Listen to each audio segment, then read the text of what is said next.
Hello good evening सभी प्यारे बच्चों को। तो इस समय क्लास 9th के जितने भी प्यारे बच्चे हमारे साथ जुड़े हुए हैं तो भैया सभी का वेलकम है हमारी क्लास के अंदर। ठीक है, तो बच्चे जो हैं अभी धीरे धीरे आना शुरू हुए हैं। मैं देख रहा हूं कि हमारे जो प्यारे बच्चे हैं जिनमें से रेगुलर वाले बच्चे हैं हमारे वो हमारे साथ जुड़ चुके हैं। ज्यादा नहीं है अभी, ठीक है, कोई दिक्कत नहीं है, क्लास अभी शुरू हुई है।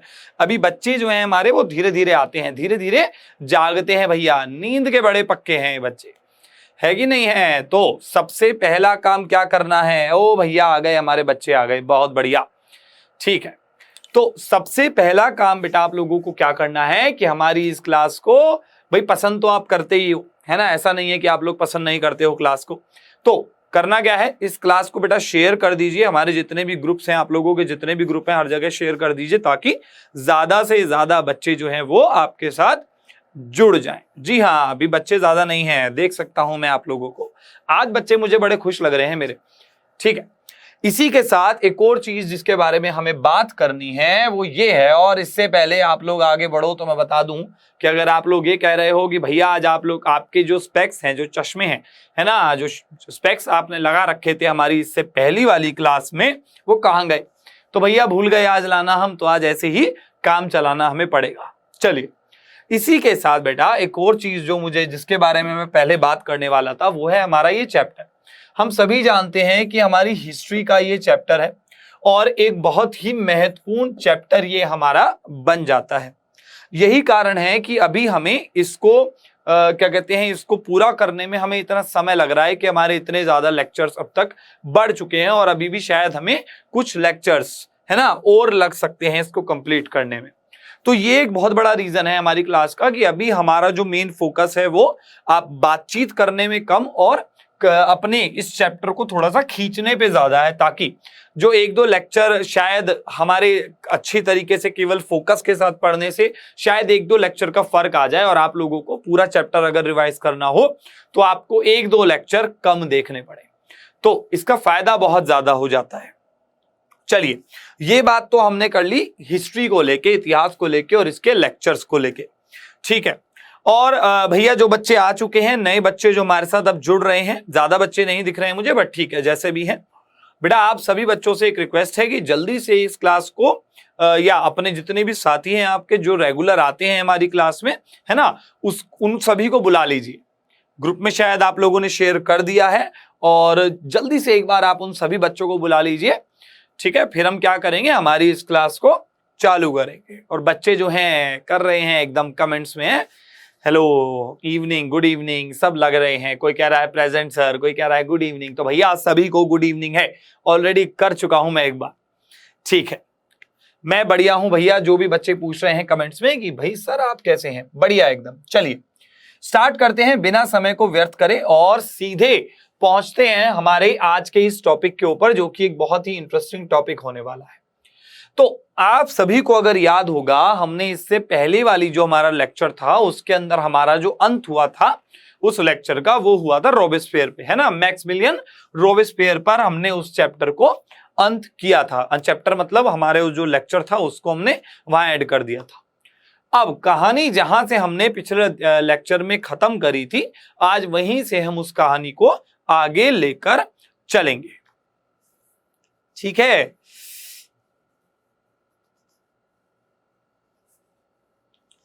ठीक है, कोई दिक्कत नहीं है। अगर किसी बच्चे का भाई कमेंट्स में आप डाल दीजिए आपका जो भी डाउट है, नहीं तो आप लोग पर्सनली बाद में पूछ लीजिएगा। फिलहाल बात करते हैं केवल और केवल हमारी पढ़ाई की। तो यहां पर एक टाइटल दे दिया गया है, बड़ा भयानक सा कह दिया है कि अरे भैया आतंक राज आ गया है। अब आतंक राज से बचाने के लिए किसको लाना पड़ेगा? शहंशाह को लाना पड़ेगा। शहंशाह को लाना पड़ेगा क्या आतंक राज से बचाने के लिए?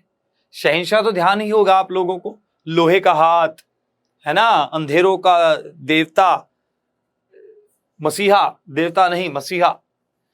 तो आतंक राज को खत्म करने के लिए हमें क्या करना है? हमें आतंक राज को खत्म करने के लिए सबसे बेहतर चीज क्या करनी होगी उसके बारे में देखना है। पहली बात तो हमें एक शहंशाह की जरूरत है। अब देखना यह होगा कि यार शहंशाह की जरूरत तो हमें है, लेकिन किसके खिलाफ है? अरे भाई रोबेस्पियर तो कहीं वो शहंशाह नहीं है। तो भैया इसका जवाब होगा नहीं, और बच्चे जो हैं बड़े एकदम सरप्राइज हो गए होंगे, कह रहे होंगे कि अरे भैया हमें एक बात नहीं समझ आई, ये जो मैक्सिमिलियन रोबेस्पियर था हमारा, ये तो अच्छा आदमी था, इसने लुई सोल्वे का जो शासन था उसको समाप्त किया था, उनको मृत्यु की सजा वगैरह सब दे दा के, और इसके समाज में इसका जो रूल था बेसिकली उसके अंदर सभी लोगों को बराबर समझा गया, इस तरीके का कुछ सीन था। इन्होंने सक्रिय निष्क्रिय जो नागरिकता थी उसके कॉन्सेप्ट को खत्म कर दिया। तो ये किस प्रकार से आतंक राज का मसीहा या आतंक राज जो है उसको फैलाने वाला हो सकता है। तो हमारा जो आज का ये अध्याय है ये केवल और केवल इसी बात पर फोकस करेगा। और ध्यान रखिएगा एक चीज कि आपको मैंने बताया था, कभी शायद पिछली क्लास में एक बच्चे ने पूछा कि भैया ये बता दीजिए आप हमें कि महिलाएं जो हैं उनको अधिकार मिलेगा कि नहीं मिलेगा, और मैंने क्या कहा था, मैंने ये कहा था कि अरे भाई अधिकार मिलेगा नहीं मिलेगा ये तो सस्पेंस है, मैं सस्पेंस कहानी का अंत में खोलूंगा ना कि शुरुआत में, नहीं तो बच्चों का इंटरेस्ट चला जाएगा, बच्चे कहेंगे अरे ये तो होना ही था, अरे ऐसा तो लग ही रहा था हमें। तो ठीक है, इस चीज को अभी दबा के रखते हैं, थोड़ा बाद में बात करेंगे इसके ऊपर। अब बात करते हैं हम मैक्सिमिलियन रोबेस्पियर की। अब भाई आतंक राज की बात करी हमने और आतंक राज की एक तिथि भी डाल दी इन्होंने, और वो डेट क्या थी, वो डेट थी आपकी 1793 से 94, ये डेट थी। अच्छा एक और चीज का ध्यान रखिएगा, जब मैंने 1793/94 डाला है इसका मतलब ये नहीं है कि 1793 से उल्टे चले गए हैं हम 94 पे, नहीं, यहां पर 17 जो है वो हिडन है, छुपा हुआ है, तो इस तरह की गलती आप मत कीजिएगा, ठीक है, कंफ्यूज होके केवल ऐसा मत करिएगा। बड़ा ही कठोर शासक साबित हुआ, उसने हर विरोधी को मौत के घाट अपने उतार दिया, चाहे वह उसकी पार्टी का सदस्य क्यों ना हो। डॉक्टर गिलोटिन ने सर को धड़ से अलग करने का एक भयानक मशीन का आविष्कार किया था जिसे गिलोटिन का नाम दिया गया। इस मशीन में 2 खंबे होते थे और एक बड़ी सी आरी होती थी जिसे मौत की सजा होती थी, उसका सिर धड़ से अलग कर दिया जाता था। तो भैया आतंक राज इसको कहा क्यों गया, इसके बारे में बात करना करते हैं हम स्टार्ट।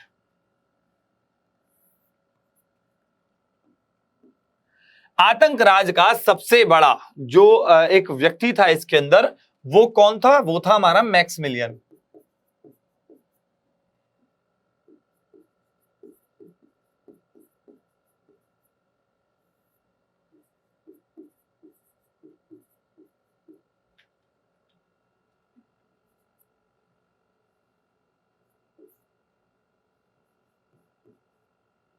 मैक्सिमिलियन रोबेस्पियर आतंक राज क्यों था भाई, कारण ये था कि ये जो था एक कठोर शासक था, शॉर्ट में नोट करते चलेंगे, कठोर शासक। कठोर शासक क्यों था,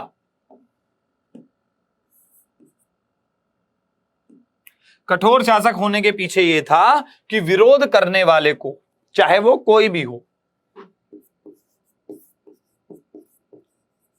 विरोध करने वाला चाहे वह उसका समर्थक ही क्यों ना हो,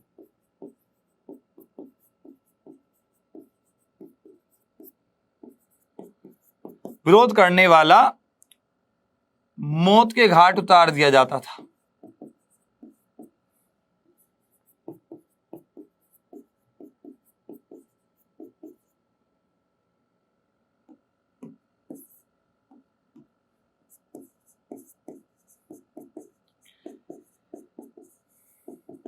अब यहां से एक बहुत ही बढ़िया पॉइंट आता है कि मौत के घाट अगर आप उतार रहे हैं तो आप किस चीज की सहायता से ऐसा कर रहे हैं, वो होता था गिलोटिन से।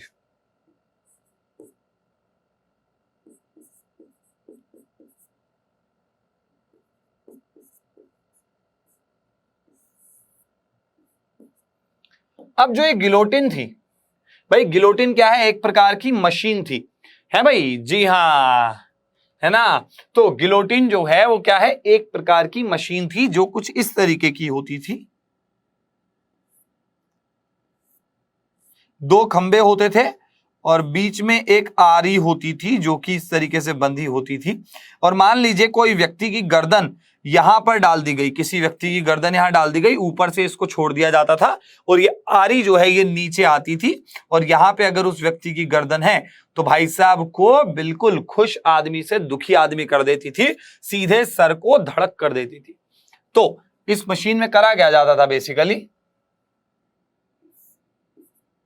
सर को अलग, है ना, क्या कर दिया जाता था, उसके सिर को अलग कर देना, काट देना, बेसिकली सिर काट देना। तो कुछ इस प्रकार की सजा हमें यहां पर देखने को मिलती थी। क्लियर है?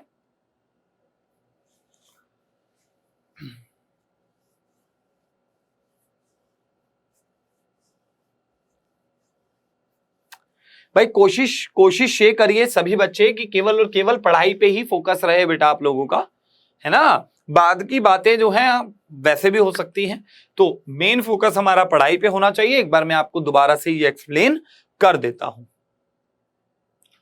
तो बेसिकली आज हम आतंक राज के बारे में पढ़ने वाले थे, जो कि हमने आपको बता दिया कि यार आतंक राज के बारे में पढ़ेंगे। अब आतंक राज की अगर बात करी गई थी तो एक साल भी चाहिए भाई हमें बताने के लिए कि यार यहां से यहां तक था आतंक राज। और आतंक राज की जो डेट थी वो थी 1793 से 1794। अब ये जो आतंक राज था ये किसके शासन में था? ये था मैक्समिलियन रॉबेस्पियर। बेसिकली एक तरीके से शासन था इसका, शक्ति थी इसके हाथ में। अब जो मैक्समिलियन रॉबेस्पियर था वो एक कठोर शासक था। और कठोर शासक क्यों बोला हमने उसको, क्यों इतना ज्यादा हमने इस तरीके से इस चीज को यूज किया, उसके पीछे जो सबसे मेन रीजन ये था कि भाई जो भी उसके अगेंस्ट जाता था या जो भी विरोध करता था उस चीज में क्या हो जाता था कि भाई जो उसके समर्थक होते थे ना उनको भी इस चीज का क्या होना पड़ता था, काफी नुकसान उठाना पड़ता था कि नहीं था। जैसे अगर मान लीजिए आपकी बात करते हैं, आप में से कोई एक बच्चा है और भैया आपके स्कूल में कोई टीचर है ना, बड़ा एकदम कठोर है, बहुत ज्यादा जिद्दी है वो टीचर, या कोई भी आप उदाहरण ले सकते हैं, एग्जांपल ले सकते हैं यहाँ पे। अब वो टीचर कर क्या रहा है, उसने आपको जबरदस्ती करा कि नहीं यार तुम्हें मेरी बात माननी ही पड़ेगी, अगर तुम मेरी बात नहीं मानोगे फिर चाहे तुम मेरे ही क्लास के स्टूडेंट क्यों ना हो, अगर तुमने मेरी बात नहीं मानी तो भैया मैं तुम्हें क्लास में बैठने नहीं दूंगा। तो उसी तरीके से भाई ये वाला जो था हमारा मैक्समिलियन रॉबेस्पियर जो था ये काफी कठोर शासक साबित हुआ, है ना। और करता क्या था, बेसिकली एक साइंटिस्ट था इसके पास गिलोटिन, उसने एक मशीन का आविष्कार किया, है ना, डिस्कवरी करी। और हुआ क्या उसने बेसिकली उसमें क्या था, दो खंबे थे और उनके बीच में एक आरी की तरह, है ना, एक आरी की तरह बनी हुई थी एक आरी। और जैसे ही मान लीजिए कोई व्यक्ति उसके अगेंस्ट जाता था तो वो क्या कहता था, चलो भाई इसका सर उड़ा देते हैं, इसका बिल्कुल अलग कर देते हैं बिल्कुल। तो भाई ये हुआ। अब यहां से हमें एक आइडिया लग गया कि यार इसी वजह से 1793 या 94, ठीक है, पूरा एक साल का यहां पर हम ले लेते हैं पीरियड, तो इसी वजह से इसको इतना ज्यादा खतरनाक बोला गया और इसको आतंक राज का नाम दे दिया गया, है ना। जी हाँ, बहुत बढ़िया बहुत बढ़िया जी, बिल्कुल ऐसे ही, बिल्कुल सेम, ठीक, बिल्कुल सेम बेटा। आगे बढ़ते हैं। और ठीक, अब बात यहां तक आ गई है कि हमारी ये वाली सिचुएशन क्रिएट हो गई थी जिसके अंदर बहुत ज्यादा डरे हुए थे लोगों के मन में क्या हो गया था कि यार कैसे भी करके ना हम क्या कर सकते हैं, इस चीज को काउंटर कैसे करें, है ना। यार बहुत ज्यादा दिक्कतें आ रही हैं, इतनी कठोरता है कि हम किस तरीके से इस पूरी चीज को, इस पूरे पैटर्न को ठीक करें, नहीं कर सकते, कंट्रोल में नहीं है हमारे। अब रॉबेस्पियर की सरकार ने कई नए नियम बनाए जिसमें अधिकतम वेतन की सीमा तय की गई। अधिकतम वेतन, ध्यान रखिएगा इस बात को। अब वो क्या कर रहे हैं, जो रॉबेस्पियर की सरकार थी, बेसिकली अगर हम यहाँ पे इस शब्द को चेंज भी करना चाहें ना, शासन की जगह अगर हम कहें कि नहीं यार हम तो यहाँ सरकार शब्द का इस्तेमाल करेंगे, तो सरकार कर लीजिए आप इस शब्द को। अब जो ये सरकार थी,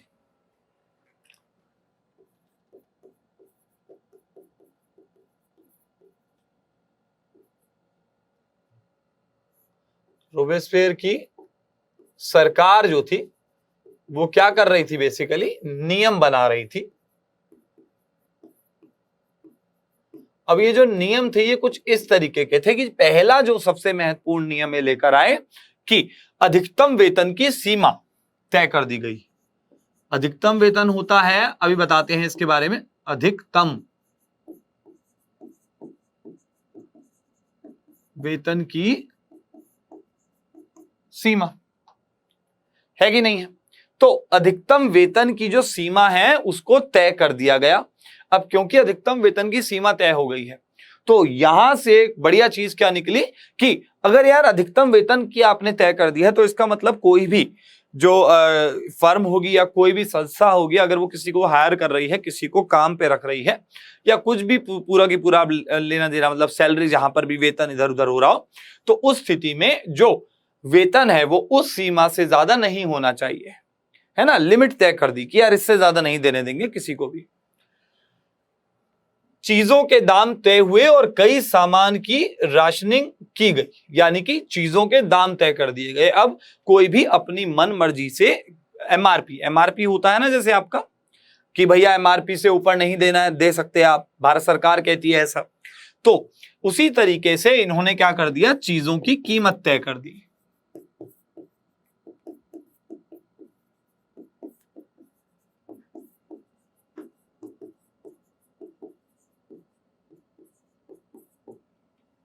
चलिए, चीजों की कीमत भी तय कर दी, साथ ही साथ क्या करा गया, सामान की राशनिंग।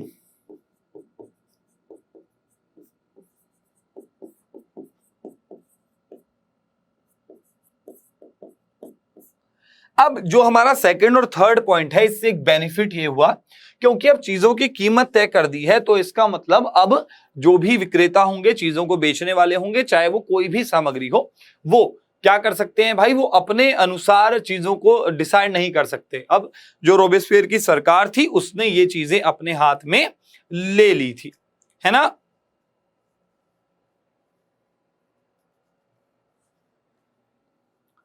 ठीक है, तो ये चीज कर दी थी। अच्छा, इसी के साथ जो हमारा चौथा पॉइंट निकल के आता है वो क्या निकल के आता है भाई, कि राशनिंग भी तय कर दी गई। अब किसानों को अब तक तय कीमत पर शहर में जाकर अनाज बेचना पड़ता था। क्या करना पड़ता था, तय कीमत पर, यानी तय कीमत पर शहर में जाकर अनाज बेचना।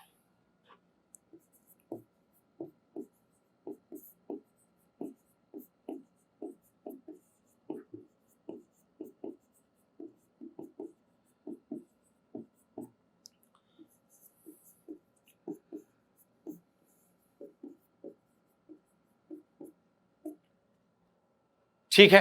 अच्छा, इसी के साथ एक चीज और मैं बोलना चाहता हूं कि जितने भी बच्चे इस समय मेरी क्लास देख रहे हैं, ठीक है, तो सभी बच्चे टेंशन ना लो, आप लोगों के कमेंट्स देख लिए जाएंगे, ठीक है, कोई दिक्कत नहीं है। जो जो आप लोगों की रिक्वेस्ट होगी, जो जो आप लोगों का फीडबैक होगा वो मैं देख लूंगा, ठीक है, हर रिक्वेस्ट को मैं देख लूंगा और कोशिश करूंगा कि अप्लाई कर दें उसको हम। कूल है, आई होप कूल हो गया होगा, आप सब शांत हो गए होंगे। ठीक, सफेद आटे जो महंगा था पर प्रतिबंध लग गया और सबके लिए समता रोटी खाना अनिवार्य कर दिया गया, यानी कि सफेद आटे पर बैन, सफेद आटे पर बैन प्लस समता रोटी अनिवार्य है।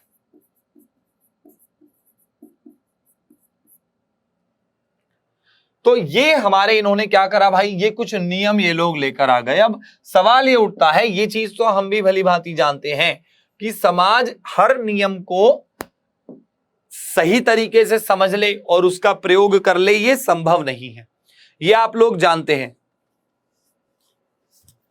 ठीक है। और भाई एक चीज मैं बता दूं यार, क्लास में जो बच्चे लेट आ जाते हैं ना हमारी क्लास में, वो मिस करते ही हैं ये चीज। मैंने आप लोगों को क्लास के स्टार्टिंग में बोल दिया था कि हमारा जो इतिहास का जो ये चैप्टर है, ये क्योंकि काफी लंबा खिंच चुका है, तो हमारा जो मुख्य फोकस है वो केवल और केवल पढ़ाई पर है। तो क्या करना है, हमें केवल और केवल पढ़ाई पर ही फोकस रखना है, अभी आगे पीछे की बातें नहीं करनी है, ठीक है। आई थिंक सभी को समझ आ गया होगा, ठीक है। और किसी भी बच्चे को जो जो दिक्कतें हैं, कमेंट्स जो आप लोगों के होंगे वो देख लिए जाएंगे, डोंट वरी। और उनके ऊपर जो जो एक्शन होगा वो हम जो भी एक्शन वहां पर होगा, जैसी भी बात होगी, ठीक है, उसके रिगार्डिंग में कुछ ना कुछ अवश्य करूंगा। तो अभी केवल और केवल पढ़ाई पे फोकस रखो। ये टॉपिक अगर मिस हो गया तो फिर दोबारा घूमकर नहीं आएगा, ठीक है। आया, चलिए ये वाली बात हो गई हमारी पूरी। अब क्योंकि ये नियम है तो हम ये चीज समझ गए कि यार जरूरी नहीं है कि हर नियम को हर वर्ग माने या समाज का हर हिस्सा मांगे। तो पुरुषों और स्त्रियों के परंपरागत संबोधन मस्यूर और मदाम के स्थान पर अब सितोयन और सितोयनी शब्दों का इस्तेमाल करना होता था। तो बेसिकली ये वाला पॉइंट इतना महत्वपूर्ण नहीं है, अगर आप मिस कर भी जाते हो इसको तो इतनी कोई मेजर दिक्कत नहीं आएगी, ठीक है। सिर्फ इतना ध्यान रख लो, इसको मैं यहां नोट्स में नहीं करवा रहा हूं क्योंकि यहां से एक बिल्कुल अलग से प्रश्न बन जाए उसके चांसेस थोड़े से कम है। चर्चों को बंद कर दिया गया, ये एक बहुत इंपॉर्टेंट चीज थी कि चर्च जो है उनको बंद कर दिया गया, उनकी इमारतों को दफ्तरों और बैरकों में तब्दील कर दिया गया। बैरकों बेसिकली होती है बेटा, जब हम बैरक होते हैं ना जिनके लिए हमें जरूरत होती है ऑफिस वगैरह स्ट्रक्चर पूरा क्रिएट करने की, है ना, सेना वेना इन सभी चीजों में यूज होता है बेसिकली। रोबेस्पियर के क्रूर नियमों के कारण उसके समर्थक में त्राही त्राही करने लगे और आखिरकार जुलाई 1794 को रोबेस्पियर को गिलोटिन पर चढ़ा दिया गया। भैया देखा घूम के बाद कहां आई, गिलोटिन पे उसी को ही चढ़ा दिया गया। तो नियम में एक और नियम हम यहां जोड़ देंगे और वो है कि चर्चों को बंद कर दिया गया, ये नियम हम जोड़ेंगे यहां पर। 5 तक हम जा चुके थे, 6ठे नियम पर आते हैं, यहां डालते हैं चर्च बंद कर दी। अब बेसिकली हुआ ये कि अगर मैं इन सभी नियमों की बात करूं, जितने भी हमने 1 से लेके 6 नियम बात करे हैं, तो यहां पर एक चीज निकल कर ये आती है कि क्रूर नियमों के कारण अच्छा जरूरी नहीं है कि हर नियम क्रूर ही हो। इसने बेसिकली कोशिश ये करी थी कि कमांड अपने हाथ में ले ले, है ना। यहां पर गलती ये हो गई उस चीज को इंप्लीमेंट करने में, यानी लागू करने में उन चीजों को बड़ी गलती हुई, जिस वजह से ये जो नियम थे इन्होंने क्रूर रूप ले लिया और क्रूर नियम के कारण समाज में त्राही। अब क्योंकि त्राही हो गई, त्राही होने से क्या हो गया भैया, त्राही होने से एक काम वही हो गया जिससे डर लगता था कि रोबेस्पियर को ही गिलोटिन पर चढ़ा दिया गया।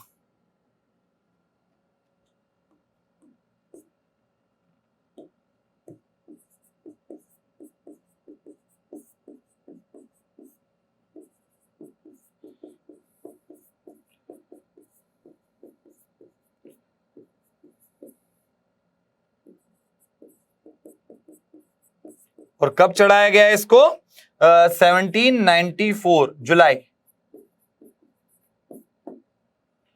इसको ही चढ़ा दिया गया भैया। तो जो क्रूर शासन कर रहा था इसी का ही नंबर आ गया। और सेम होता है ना भैया कि पहले आपने क्रूर नियम बनाए, उनको ढंग से लागू नहीं करा, आप बड़े तेज बुद्धि बन रहे हो, तो आ बैल मुझे मार वाली बात कर दी इसने। पहले नियम बना दिए, खुद पंगा ले लिया और भैया फिर हाथ चढ़ गया और भैया फिर इसको मार दिया गया, है ना।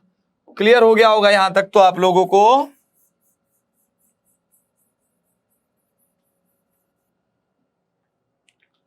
ठीक है कि नहीं है? जी हाँ। और बच्चे मैं देख रहा हूं अभी भी हमारे साथ नए बच्चे कुछ जुड़ रहे हैं बीच बीच में। तो भैया अगर ऐसे लेट लेट जुड़ोगे तो कितनी सारी चीजें आप लोग मिस करोगे, इसका शायद आप लोगों को अंदाजा लग गया होगा। ठीक है, अब हम बात करते हैं डायरेक्टरी शासित फ्रांस। हमने क्या देख लिया, हमने ये देख लिया कि जो रोबेस्पियर की जो सरकार थी बेसिकली रोबेस्पियर के जाने के बाद गिरी होगी। ऑब्वियस सी बात है, अगर रोबेस्पियर वहां का लीडर है और रोबेस्पियर को ही भैया गिलोटिन पे चढ़ा के कर दिया गया, स्वाहा कर दिया गया कि चलिए गुरुजी आपका हुआ बहुत काम, यहां अब आप आराम कीजिए, बहुत हुआ, है ना। बच्चे कह रहे हैं कि भैया जिसने गड्ढा खोदा उसी में ही वो गिर गया, खुद ने खोदा और खुद गिर गया। वाह बढ़िया। जैकोबिन के पतन के बाद एक नए संविधान को लागू किया गया और फिर से सत्ता मध्यम वर्ग के हाथों में आ गई। इस नए संविधान के अनुसार जिनके पास संपत्ति नहीं थी उसे वोट देने का अधिकार नहीं था। तो घूम फिर के क्या हो रहा है, आ रही है वही चीजें आ रही हैं, घूम फिर के वही चीजें आ रही हैं। तो बेसिकली डायरेक्टरी शासित फ्रांस में क्या हुआ था, सत्ता मध्यम वर्ग के हाथों में वापस से आ गई थी। सत्ता मध्यम वर्ग के हाथों में वापस से। अब क्या करा गया, एक नया संविधान लागू करा गया। किसके बाद, जैकोबिन के पतन के बाद एक नए संविधान को लागू करा गया। अब संविधान के अनुसार हुआ क्या, जो संविधान बना दिया गया उसके अनुसार ऐसी क्या बात कर दी गई भाई, ये देख लेते हैं जरा। संविधान के अनुसार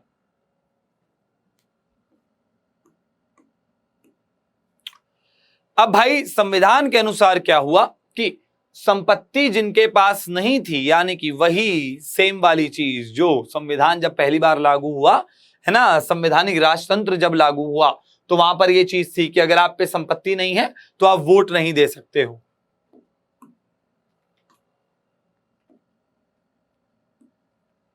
संपत्ति नहीं, वोट देने का अधिकार नहीं। दूसरा, सरकार चलाने के लिए 2 विधायिकाओं का गठन हुआ जिसके सदस्यों का चुनाव होता था। दोनों काउंसिलों को मिलकर 5 सदस्यों वाली एक डायरेक्टरी का चुनाव करना था जिसे सरकार चलाने की जिम्मेदारी मिलनी थी। यानी यहां पर साफ साफ ये लिखा हुआ है कि भैया 2 विधायिकाओं का गठन करा। अब ये जो 2 विधायिकाएं हैं हमारी,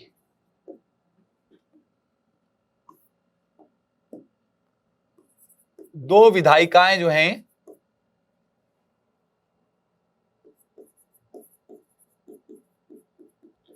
इन 2 विधायिकाओं में से ही 5 सदस्यों की एक डायरेक्टरी, 5 सदस्यों की एक डायरेक्टरी का गठन। अब जो ये डायरेक्टरी थी आपकी,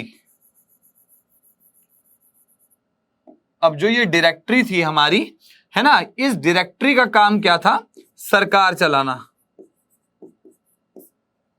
ठीक है,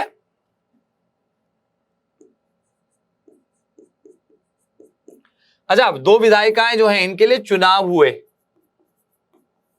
चुनाव होने के बाद ये स्थिति हमारी पनपी थी। ठीक है, आई थिंक बच्चे जो हैं भैया बड़े प्यार से पढ़ रहे हैं। समझ में आ रहा है कि नहीं आ रहा है, एक बार सभी बच्चे कमेंट्स में थम्स अप बीच बीच में देते रहें भाई, हमें पता लगता रहता है कि बच्चे जो हैं, बच्चा पार्टी जो है वो एंजॉय कर रही है। ठीक है, और बहुत बढ़िया बहुत बढ़िया। अब क्योंकि डायरेक्टरी का चुनाव हो गया सरकार चलाने के लिए, अब इस डायरेक्टरी को काउंसिल के बहुमत वोट से हटाया भी जा सकता था। ऐसा इसलिए किया गया ताकि किसी एक व्यक्ति के हाथ में सत्ता का केंद्रीकरण ना हो। अब जो डायरेक्टरी थी हमारी ये, इस डायरेक्टरी को हटाया भी जा सकता था, हटाया भी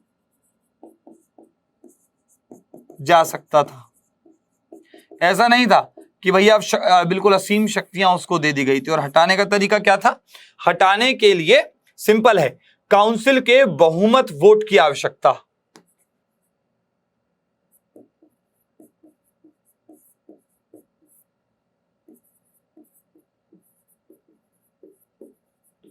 यानी कि अगर काउंसिल के अंदर 400 लोग हैं और अगर 400 में से 201 लोगों ने ये इस बात पर सहमति दिखा दी कि यार डायरेक्टरी अब समाप्त होनी चाहिए, तो इसका मतलब क्या होगा कि डायरेक्टरी के समाप्त होने का समय अब आ चुका है भाई, बहुत हुआ काम डायरेक्टरी का। तो और करने के पीछे कारण क्या था, हटाने के पीछे की करने के पीछे सबसे महत्वपूर्ण कारक यही था कि भैया सत्ता का केंद्रीयकरण ना हो। ध्यान रखिएगा इसको यहीं पे ही हम कहीं पे एडजस्ट करने की कोशिश करते हैं भाई। ठीक है, हटाया भी जा सकता था। कारण क्या है हटाए जाने का, सत्ता का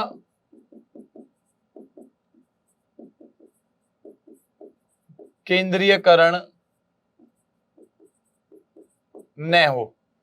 ठीक है, सभी को क्लियर हो गया होगा। अगर सत्ता का केंद्रीयकरण हो गया, केंद्रीयकरण का मतलब है कि आपने सेंट्रलाइजेशन कर दिया, यानी कि सत्ता एक ही के हाथ में आपने दे दी, एक ही डायरेक्टर के हाथ में दे दिया। भैया 5 लोग हैं, 5 लोगों में से पांचों में से एक कहता है चलो भाई आज मेरे घर चल के राजमा चावल खाते हैं, अगले दिन दूसरा बोलता है चलो भाई छोले कुलचे खाते हैं, अगले दिन तीसरा कहता है यार आज तो कुछ महफिल जमा ली जाए थोड़ी, है ना, माहौल थोड़ा रंगीन कर लिया जाए, और फिर बचे हुए 2 कहते हैं यार हम भी क्यों कम रहे, चलो भैया हमारे घर आ जाओ आज गाजर का हलवा खिलाएंगे तुम्हें, और 5वां बोलता है कि भाई मेरे घर भी आ जाओ, मुझसे क्या दुश्मनी, है ना, मैं भी कुछ बढ़िया सा खिलवा दूंगा तुम्हें।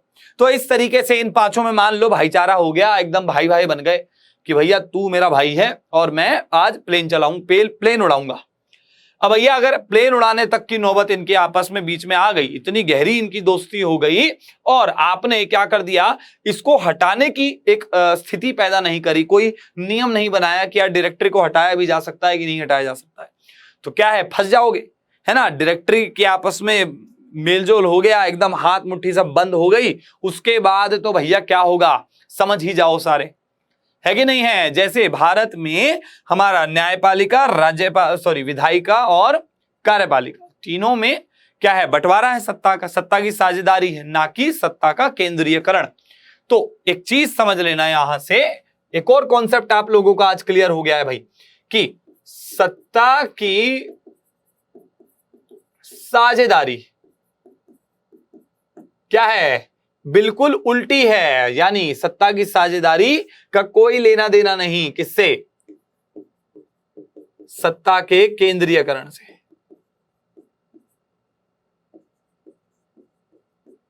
केंद्रीयकरण, ये सत्ता की साझेदारी है। अगर सत्ता की साझेदारी 0 है तो भैया ये समझ लीजिए कि सत्ता का केंद्रीयकरण 100 है, इतना डिफरेंस है दोनों में। तो दोनों में अगर पैटर्न ही चेंज हो गया, तबाही, ओहो इस शब्द का इस्तेमाल करते हैं हम, तबाही, इसके बीच में तबाही है भैया, समझ लो इतना भयंकर काम है इसका। जी हाँ, बहुत बढ़िया बहुत बढ़िया। तो इतना ज्यादा हमारे लिए क्या हो जाता है, पूरा की पूरा जो स्ट्रक्चर है ये एक बहुत ही कॉम्प्लिकेटेड चीज साबित होती है, लेकिन वास्तविक तौर पे अगर आप इसके मूल व्यक्तित्व या इसके बिल्कुल एकदम नेचर को समझ गए, इसके अर्थ को समझ गए, तो समझ लेना कि भैया आप लोगों ने क्या कर लिया, एकदम पकड़ हासिल कर ली है इस अध्याय पर। अब बात करते हैं डायरेक्टरी और काउंसिल के बीच अक्सर टकराव होने में से राजनीतिक अस्थिरता आ जाती थी। इससे नेपोलियन बोनापार्ट नामक मिलिट्री तानाशाह के लिए दरवाजे खुलने लगे और 1804 में नेपोलियन फ्रांस का बादशाह बन गया। यानी फ्रांसीसी क्रांति अब बेसिकली समाप्त हो गई है, लगभग, है ना। तो हुआ क्या भैया, सत्ता का केंद्रीकरण, सत्ता की साझेदारी, इन सभी के बीच में चक्कर ये पड़ गया कि हमारा यहां पर डायरेक्टरी वर्सेस काउंसिल होता रहता था। अब भैया आप लोगों ने दो बिल्ली और एक बंदर की कहानी अवश्य सुनी होगी, सुनी है कि नहीं सुनी है। 2 बिल्ली और एक बंदर की कहानी आप लोगों ने सुनी होगी बचपन में, कि 2 बिल्लियां एक रोटी पे लड़ रही होती हैं और भैया बंदर आता है बीच में, और बंदर क्या करता है, बंदर वो रोटी भी खा जाता है, और बिल्लियां एकदम देखती हैं एक दूसरे को, अरे भाई क्या हुआ, इतनी तबाही कैसे मच गई, ये क्या हुआ, मतलब हमें समझ नहीं आया। तो कुछ उसी प्रकार की स्थिति पनपी थी कि जो डायरेक्टरी थी, 5 लोगों की जो एक टीम थी वो, और जो काउंसिल थी आपकी जिसके पास अधिकार था डायरेक्टरी को हटाने का, तो इनके बीच क्या रहता था, मतभेद रहता था, मतभेद।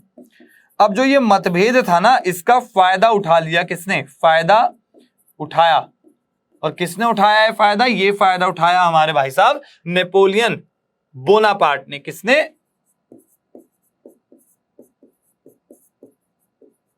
Napoleon Bonaparte. और 1804 में बादशाह बनाए। कहां का बादशाह बनेगा, भारत का तो बनेगा नहीं, तो भैया फ्रांस का ही बादशाह बनेगा, क्योंकि फ्रांसीसी क्रांति की बात हो रही है और फ्रांस की ही हम बात कर रहे हैं। ठीक है, तो हमारी जो आज की ये प्यारी सी क्लास थी ये फाइनली अब समाप्त हो चुकी है। आज की क्लास हमारी बहुत ज्यादा महत्वपूर्ण भी रही है और हमारा जो मेन फोकस था कि आज हम इस टॉपिक को प्रॉपर कंप्लीट करेंगे, वो हमने क्या कर लिया है, अचीव कर लिया है। तो ऐसे टारगेट्स ना आप लोग भी क्या कर सकते हो, अपने लिए बना सकते हो कि यार आज मुझे ये काम करना ही करना है। भैया मुझे आकर आज इसका ये वाला लेक्चर करवा के गए हैं जिसमें मुझे इतना बढ़ाया है, अब आज मेरा टारगेट क्या होगा कि आज मुझे कैसे भी करके अपने नोट्स का इस्तेमाल करके पिछले जितने भी मेरे लेक्चर में जो जो चीजें मैंने नोट करी थी, बनाई थी, मैं आज उनका रिवीजन करूंगा। मतलब मेरा टारगेट है, जैसे भैया ने आज टारगेट लिया था ना कि यार आज केवल पढ़ाई एकदम फोकस के साथ करेंगे, अब जब कोशिश करेंगे कि कोई कॉन्सेप्ट भी मिस ना हो और ज्यादा चीज भी हम पढ़ लें, है ना, कम समय में ज्यादा दूर का देखना। अब ऐसे ही टारगेट आप लोग भी बना सकते हो अपने, और क्या कर सकते हो भैया, टारगेट बनाओ कुछ इस तरीके की, यार आज सोने से पहले फ्रांसीसी क्रांति शुरुआत से लेके अब तक जितना भी करवा चुके हैं, ठीक है। अब भैया वीडियो देखने बैठोगे तो पूरा नहीं होगा, इसलिए कहते हैं कि साथ साथ नोट बनाते चलो, नोट्स को कवर करते चलो। अब साथ साथ नोट्स बना लोगे तो आज हम रिवीजन करके सोएंगे, उससे पहले मैं सोऊंगा नहीं, चाहे मुझे 11 बज जाए चाहे 12 बज जाए। क्यों?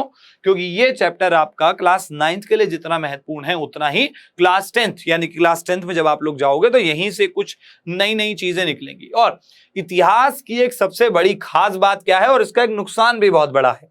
इतिहास का सबसे बड़ा नुकसान यह है कि अगर इतिहास का आपने पहला चैप्टर मिस किया तो दूसरा समझने में दिक्कत आएगी कहीं ना कहीं, और ऐसा अक्सर लगभग हर सब्जेक्ट में ही होता है। हर सब्जेक्ट का अपनी एक स्ट्रेंथ होती है, ठीक है, और वीकनेस भी होती है। तो अब हम क्या करेंगे भैया, अब आपसे हम लेंगे विदा, अब आप लोगों से मुलाकात होगी अगली क्लास में। आते रहिएगा भैया हमारी क्लास में, पसंद लाइक करते रहिएगा, शेयर करते रहिएगा, जो कर, है ना, कैसे ही करिए, बस आते रहिएगा। चलिए, थैंक यू सो मच बच्चों, बाय बाय।